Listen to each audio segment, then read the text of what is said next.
Now here is a forward-thinking DIY, turning this old lead-acid battery into a lithium-ion battery pack, and you can see inside this one has seen better days.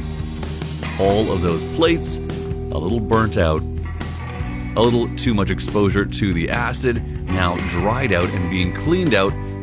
Remember, if taking on a project like this, you gotta safely dispose of that stuff.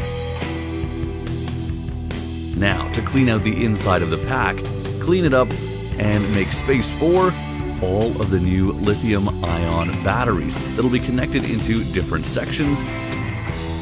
And fortunately, that's easy to do when you've got a 3D printer. Top and bottom, they're locked into place. Now to test all the cells to ensure that the correct voltage is going to come out of this pack. And from there to connecting them all. Some quick welding along the top of each one of them. At first, across the lengths. And with that done, time to work on the shorter connections. And again, carefully connected. Remember, if trying this at home, safety first. Follow all manufacturer's instructions. Wear all that personal protective equipment. Now, one of the most important parts of a lithium-ion battery pack is the board or chip that controls the rate of charge and discharge, as well as a few other functions. That carefully soldered into place.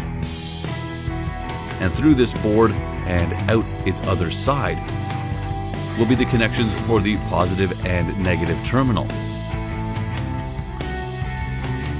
Once those are soldered into place, it's just about time to get this back inside. And a good idea to sand down that rough edge before doing so and to thoroughly clean the interior.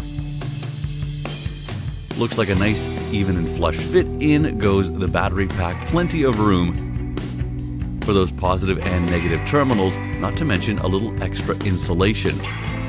And because the battery packs do heat up, a great idea to leave a little extra space for airflow.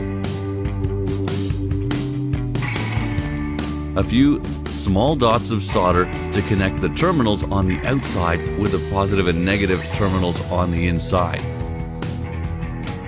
Now to lock everything in place with another insulating layer.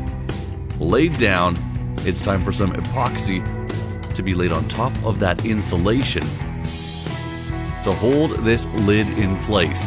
And unlike that lead-acid battery, this one will be rechargeable and should last a whole lot longer, provided it's stored and used properly.